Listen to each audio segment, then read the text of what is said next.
Bonjour. Pour ce nouveau numéro d'interview, Tim Evans s'est rendu au centre de rééducation Motamo. Créé en 1993, il a pour unique population des enfants en situation de handicap tels que le trouble de comportement, la dyslexie, la dysorthographie, le retard de parole et bien d'autres encore. Il est à l'initiative de Madame Monique Mozogo, qui est la première orthophoniste du Gabon. Parce que Interview by Tim Evans se veut de vous informer, nous avons décidé de plonger dans le quotidien de cette association qui organise la deuxième édition de la journée d'immersion. Ça se passe maintenant. Suivez-moi.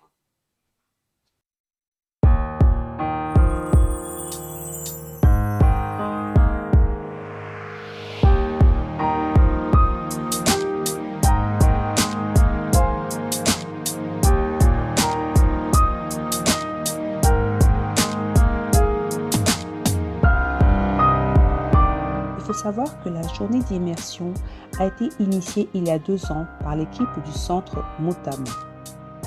Ils sont partis d'un constat simple. Bien souvent, lorsque les enfants se retrouvent avec leurs parents, ceux-ci sont parfois impuissants face à leurs troubles comportementaux. Le but des éducateurs est de partager quelques activités à reproduire une fois à leur domicile, ce qu'on appelle dans leur jargon la guidance parentale. Ainsi outillés, les parents peuvent participer à l'évolution de leur enfant. Par cette initiative, le centre, en ouvrant ses portes aux parents, souhaite également que ces derniers puissent vivre le quotidien des éducateurs au contact de leurs enfants tout au long de la journée. Le succès de la première édition a conduit le centre à effectuer une deuxième édition. Effectivement, beaucoup ont appris sur leurs enfants. Bonjour madame. Bonjour mesdames. Alors vous êtes parente d'élèves, votre enfant est inscrit au centre d'éducation Motamo et vous avez décidé de participer à la deuxième édition des journées d'immersion. On aimerait avoir quand même votre point de vue sur cette journée, c'est ce que ça vous a apporté, qu'est-ce que ça vous a appris, on va dire, tout au long de cette journée. Bonjour, merci à vous. Déjà, c'est la deuxième fois que j'assiste à cette journée. C'est vraiment une journée très instructive parce que ça nous permet, nous, en tant que parents d'enfants différents, de voir comment les enfants sont avec les autres enfants, voir comment les éducateurs spécialisés s'occupent d'eux, voir les différentes astuces qu'on peut avoir, nous aussi, quand nous serons à la maison, comment les gérer et être avec d'autres enfants, c'est vraiment très instructif et que ce genre de journée vraiment se fasse davantage. Merci pour l'opportunité que vous nous avez offerte de dire un mot. Il faut dire qu'effectivement, c'est la deuxième fois que j'assiste aussi. Et il faut louer les efforts du personnel d'encadrement. Il faut avoir beaucoup de patience, surtout beaucoup d'amour pour pouvoir accueillir ces enfants et leur donner l'éducation qu'on ne peut pas avoir ailleurs. Donc, en tant que parent aussi, lorsqu'on arrive, on réalise effectivement que vraiment, il y a autant de différences qu'il y a d'enfants. Et comment vous faites pour les gérer, vraiment c'est chapeau. Et puis à nous parents, c'est notamment aussi de voir, parce que moi personnellement je suis peut-être parfois un peu trop rigoureux avec le mien. Et puis là je me rends compte que le mien n'est pas peut-être aussi en retard que d'autres. Donc vraiment je devrais davantage avoir plus de patience, plus d'amour aussi. Oui. Donc, et là je me suis surpris effectivement à être à côté d'autres enfants qui ont peut-être une pathologie plus sévère que le mien. Et vraiment, je suis compatissant. D'accord. Et donc, c'est encouragé, aussi au niveau de l'école, aussi un appel aussi, par exemple aux autorités, pour dire effectivement qu'ils devraient soutenir ces actions-là, parce que ça demande aussi beaucoup d'efforts financiers dans l'accompagnement de ces enfants. Et généralement, tous les parents n'ont pas la force financière de pouvoir accompagner. Donc nous remercions l'établissement Motamo qui ne cesse de nous accompagner dans l'accompagnement des enfants et en espérant que ça irait davantage mieux. Voilà.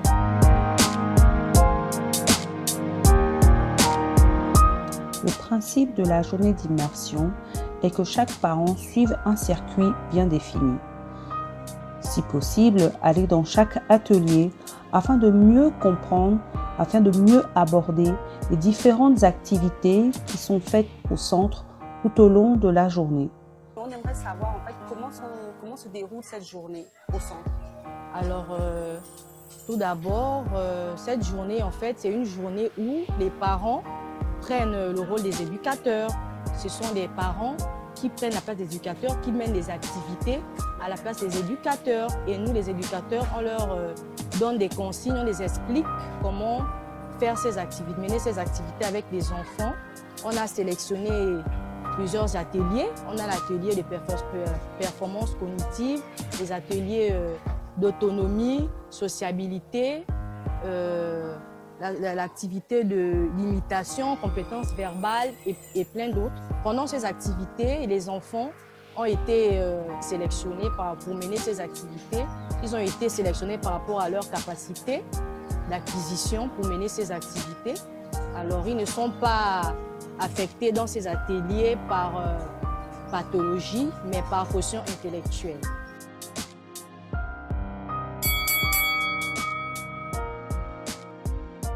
Je suis la maîtresse Rose, éducatrice spécialisée.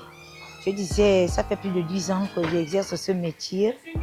Je travaille plus souvent avec les enfants de moins de 10 ans, les plus petits. Donc quand ils viennent pour la première fois, il faut que je les observe faire aussi le travail des couches en fait. Parce qu'il y a ceux-là qui viennent avec des couches, au moins au bout d'1 an ou 2 ans, ils ne doivent plus porter les couches. Je suis ici au centre de rééducation Motamo. Ici, nous prenons en charge les enfants atteints d'un handicap, notamment les IMC, les autistes et les trisomiques. Donc, dans ces différentes pathologies, on traite souvent, on fait de la motricité fine, la motricité globale, on travaille de l'autonomie, on travaille la concentration et on travaille beaucoup plus sur la performance cognitive, donc la capacité à amener l'enfant, la capacité à reconnaître son prénom à l'écrit, à l'oral, et on travaille aussi sur l'autonomie, parce qu'il y a les enfants, lorsque les enfants arrivent ici, ils ne savent rien faire, ils ne savent pas se déshabiller, ils ne savent pas manger seul. Donc, au fur et à mesure, une fois l'enfant arrive, on met d'abord l'enfant à la petite section, la section où je suis. Là, on apprend d'abord les éléments de base. Ce sont les éléments de base que j'ai cités un peu plus haut. Donc, pour clôturer, les enfants terminent en grande section. En grande section, c'est-à-dire la phase pédagogique. C'est en pédagogie, mais maintenant, quand on les apprend maintenant, si on peut les orienter dans les écoles ordinaires. Je suis éducatrice spécialisée au centre de rééducation Motamo. Cela fait 3 ans que je suis ici. Je suis en salle pédagogie. La salle pédagogie, c'est une salle où on apprend aux enfants à écrire, à lire, l'apprentissage des couleurs, en tout cas tout ce qui concerne la pédagogie. Chaque éducateur aide le parent à participer, à pouvoir intégrer les principes et comment surtout communiquer avec les enfants pour pouvoir améliorer en fait cette compréhension qu'ils n'ont pas eue dès la naissance. Je suis assistante en orthophonie auprès de Madame Ozobo et j'accompagne aussi le personnel dans la prise en charge pédagogique adaptée.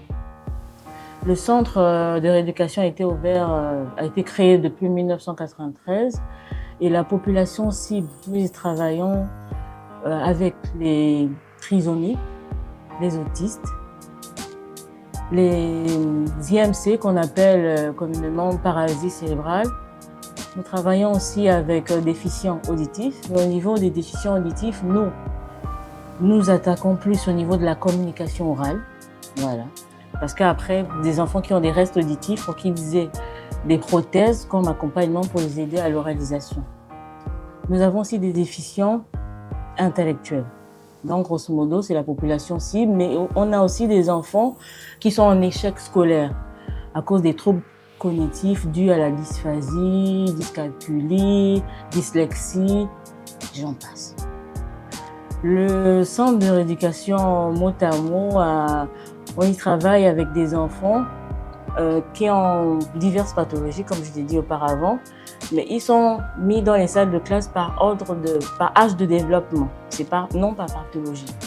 Donc, il y a 2 prises en charge. La prise en charge éducative, au départ pour des enfants qui n'ont pas d'absence de langage, des troubles de comportement, qui ne sont pas du tout autonomes. Et petit à petit, la deuxième prise en charge, c'est on y arrive à la prise en charge pédagogique. Et même la prise en charge pédagogique, c'est par niveau. Ouais. Donc de la petite section en allant jusqu'au CP2 pour qu'ils aient des acquis, les plus grands, qu'ils ont des aptitudes à pouvoir lire. Parce que le but, c'est qu'ils soient insérés dans la société. Donc, on les intègre dans une école ordinaire ou pour ceux qui ne peuvent pas, par exemple, qui ont déjà eu l'âge de 15 ans, qui ne peuvent pas intégrer la norme, on se bat pour qu'ils puissent avoir un métier, donc de l'insertion professionnelle.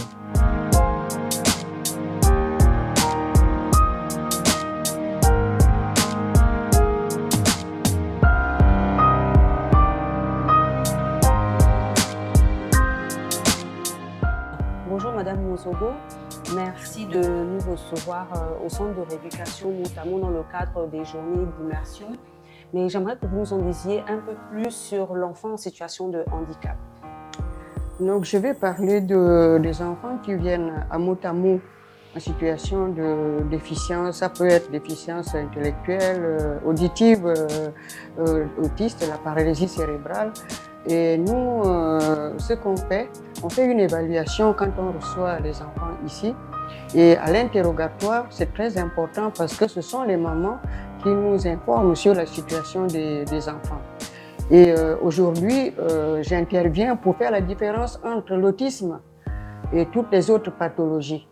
Lorsque une maman est en grossesse et qu'il expose son enfant à des pathologies comme la toxo, la rubéole, ces pathologies-là entraînent des conséquences importantes, graves, telles que le retard psychomoteur, la déficience auditive, les troubles du langage, retard de parole, retard de langage.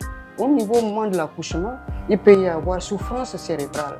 Parce que ça peut être dû à une dystocie du col ou bien à des contractions inefficaces ou le circulaire du cordon ombilical. Ce sont des enfants, une fois qu'ils naissent, ce sont des enfants qui ont un cri retardé et que souvent on a l'habitude souvent de les réanimer, parfois plus longtemps, et ce qui entraîne des séquelles graves, troubles de mémoire, troubles de concentration, hyperactivité. Et il peut aussi arriver qu'un enfant, au moment après la naissance, il a un traumatisme crânien. Et on a des enfants qui ont des chutes sur les tables d'accouchement.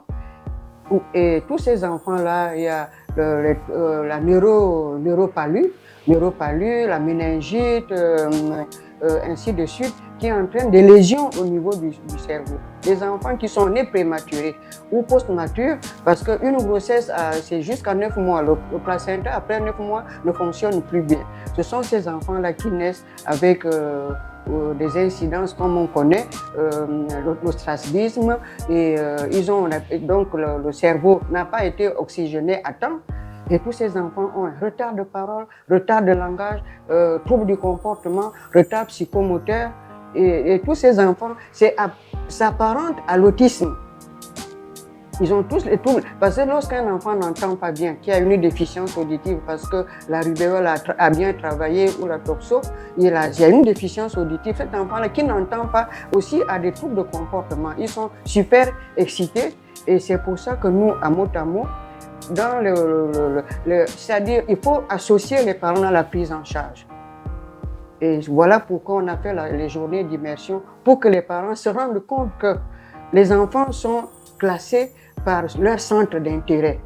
C'est pas parce qu'un enfant est trisomique que l'autre, parce que souvent ici les parents peuvent comprendre que voilà, mon enfant copie les comportements. Aucun enfant ne copie les comportements. Ce sont ces pathologies qui entraînent cette hyper excitabilité, des troubles de mémoire, des troubles de concentration, des convulsions telles que l'épilepsie, et parce que le cerveau n'a pas été oxygéné à temps. Et donc, quand il y a souffrance cérébrale, ça veut dire que tous ces enfants ont ces problèmes-là. Et c'est pour ça que les parents doivent, c'est ça aussi la guidance parentale. C'est-à-dire, lorsqu'il y a déni, demander aux parents de comprendre qu'un enfant autiste, lui, a des troubles de comportement. Mais un enfant qui est né, qui a eu une souffrance cérébrale, a aussi des troubles de comportement. Et dans ce cadre-là, la prise en charge doit se faire avec les parents, en collaboration avec les parents. Les éducateurs, les enseignants, nous autres, les orthophonistes, on n'est que des béquilles.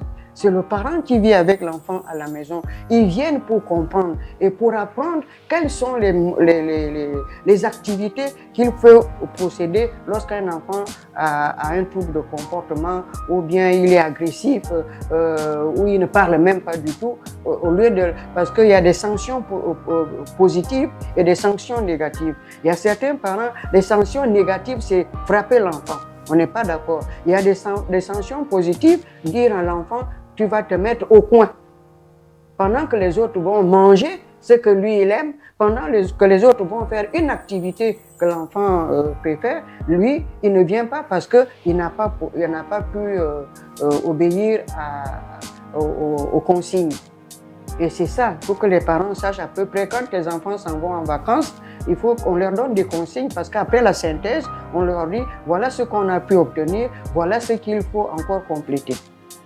Et c'est ce travail-là, le travail d'immersion qu'on demande aux parents de s'associer parce qu'il y a souvent un déni, il y a souvent des parents qui pensent que ce sont les familles qui ont mangé l'enfant. Non, non. Donc il faut savoir que la grossesse entraîne des problèmes. Il y a des problèmes au niveau de la grossesse, il y a des problèmes qui surviennent au niveau de l'accouchement et d'autres qui peuvent être en dehors de ça, comme j'ai cité le traumatisme crânien, la méningite qui amène la méningite et la syphilis, qui, eux, c'est la déficience auditive.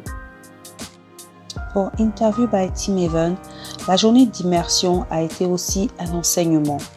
Nous avons vu des parents qui étaient complètement déstabilisés, parfois face aux troubles de leurs propres enfants.